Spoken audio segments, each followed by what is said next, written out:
start with the quote that I wrote. The voice from my heart was louder than the noise from the chaos around me.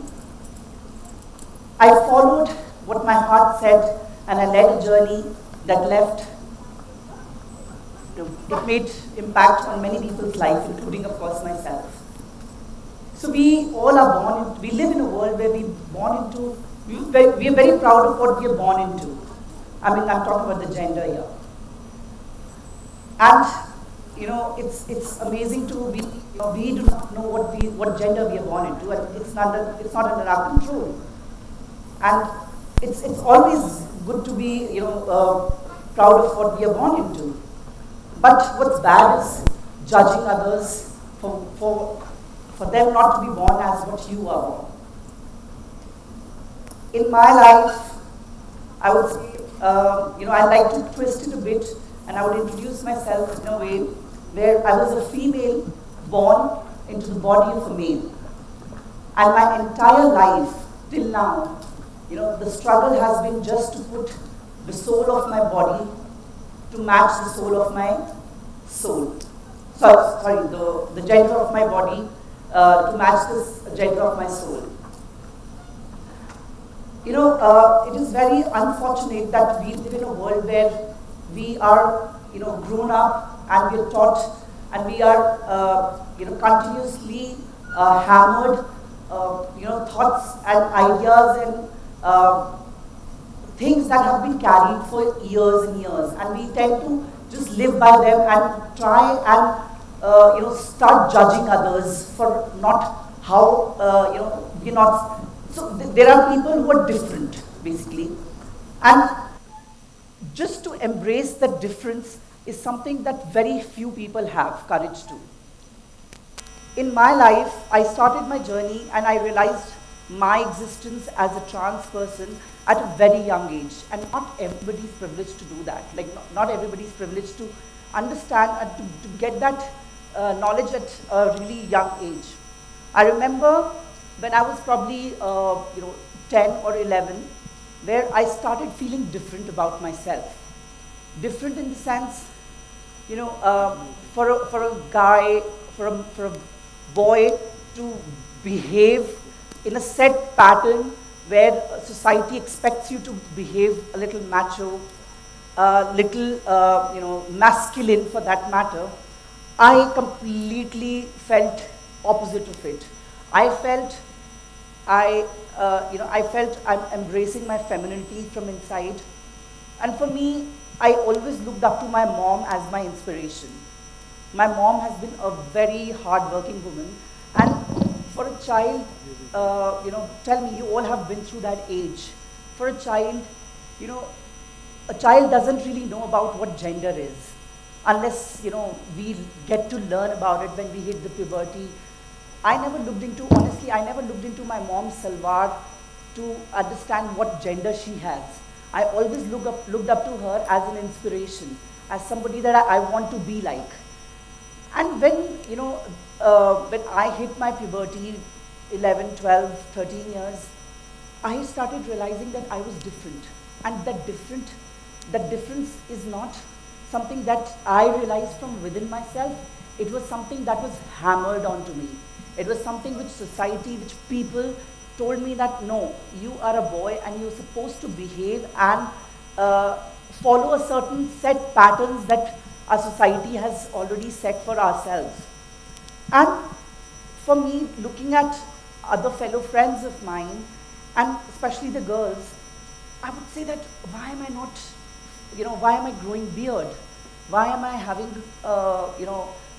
change? Why people expect me to have heavier voice?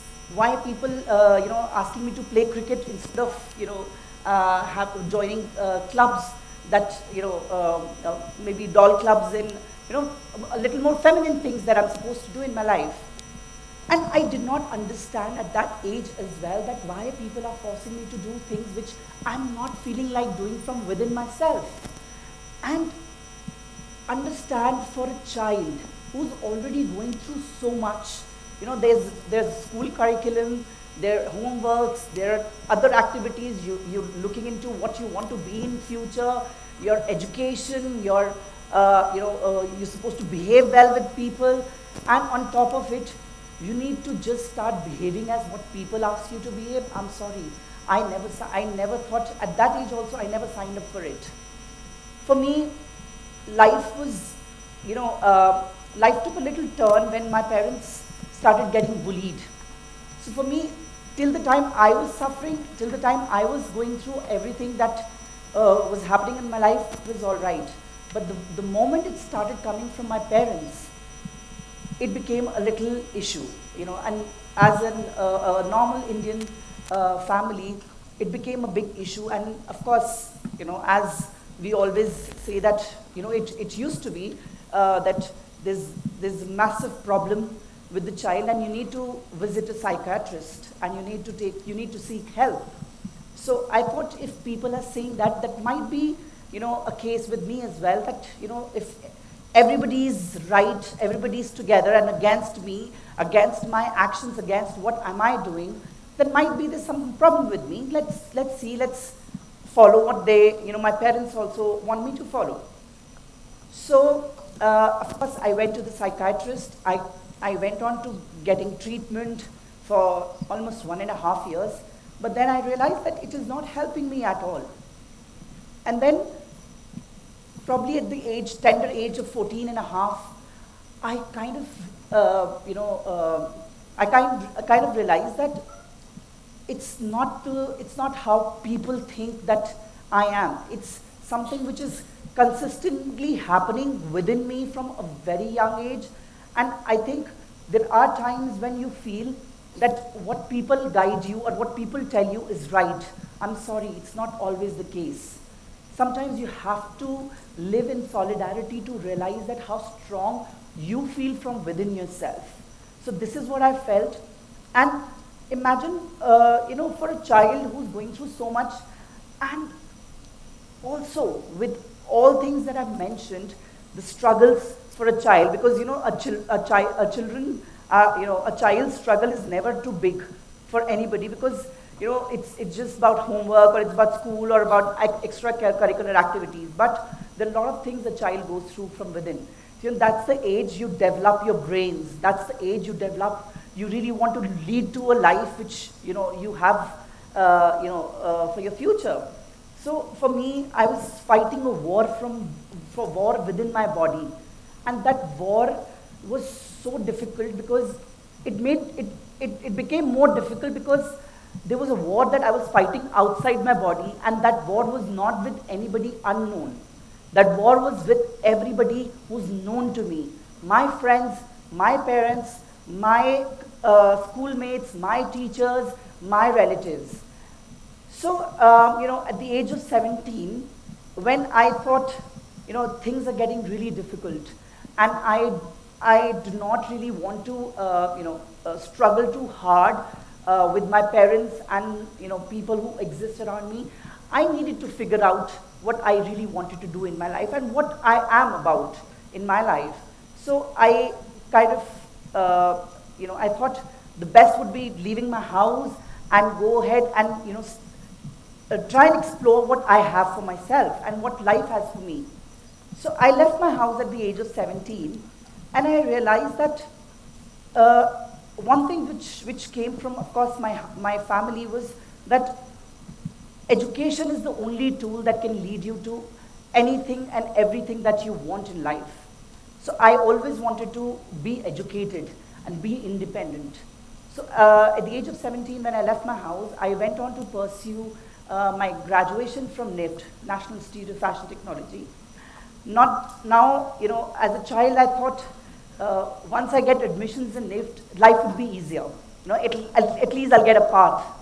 But lesser I knew at that point that the challenges are yet to be, challenges are yet to come. And when I got into NIFT, it was of course one of my dreams that I wanted to get into design college.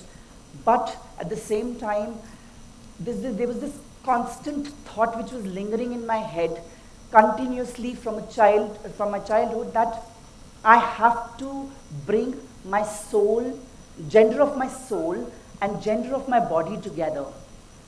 And at the same time, the challenges were to complete assignments, to be the best student, to completely be in sync of the college curriculum.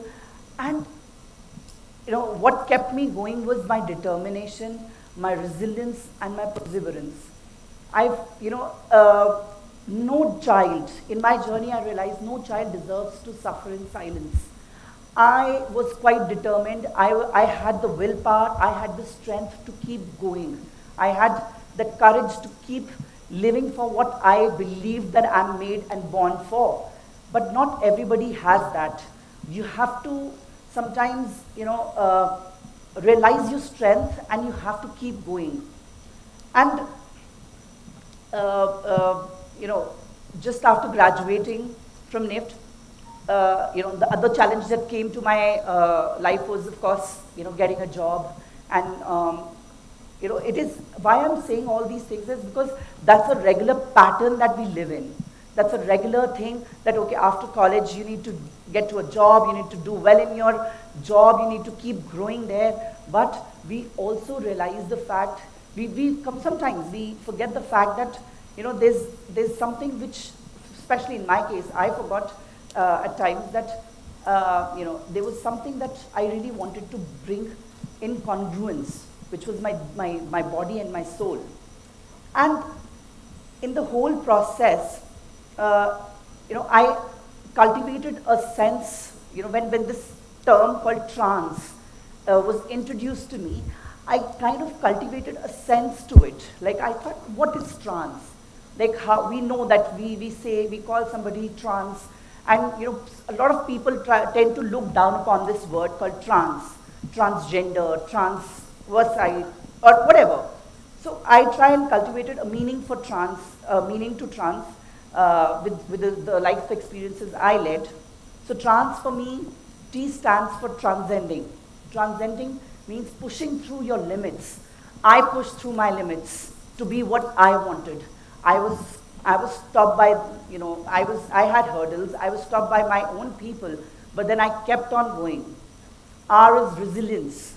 Resilience, developing a capability to recuperate from your own fall. You fall down, you have a lot of setbacks in life, but you keep bouncing back, you keep up to your journey, and you do not let people define your strength and your willpower. A is actualizing. Tell me how many of us, even the grown-ups, how many of us has actually realized your inner self? Who has attained your inner self? We keep running for things in our lives, but who's actually attained their true self, their true identity? I would say I have in my journey. Actualizing for me has been, bringing my body, my mind, and my soul together. N is nurture. So there's this question that I get quite often that, oh, you've transitioned, now how can you be a woman? You can't bear a child. You can't give birth to a child. I mean, like, we need to grow up from that kind of mentality where, we only think about having a child makes you a woman. No. A woman is about much more. And for me, the letter N stands for nurturing. I nurtured a child within myself.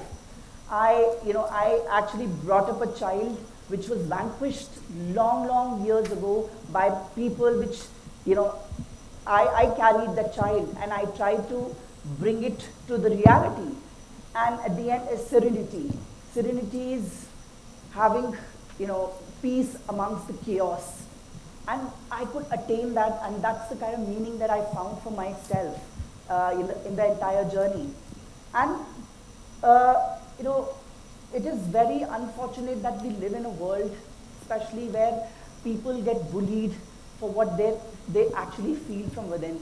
In fact, I started a project called #Doshodhan Kaksha, which means creating a progressive environment within a classroom. So, there are a lot of people it's not always necessary that you are going through and you need to have the knowledge to find out yourself. There are so many people who are around you who are suffering in silence. If you become that little empathetic and compassionate for people to just let them be who they are, then the world would be much better place to live in. Because my projects, actually it strives to amend the education system by bringing gender education as a part of school curriculum. Because I think it is very important to foster this knowledge from very young age. Because understand that we have limited ourselves. We've bracketed ourselves only, even if you go and fill up a form today, you have now things have of course changed, but in my time there was only male and female. But what about the coexistence of gender diversity which is existing? You cannot close your eyes and say it's dark. When there is an existence, you need to start acknowledging it. And that is what my project strives to do. And at the end, I would just say that, our bodies might be labeled, and our actions might be judged, and our appearances might be termed. But the soul that you possess, the virtues you own, and the intentions you behold can never be overlooked for any reason. Thank you.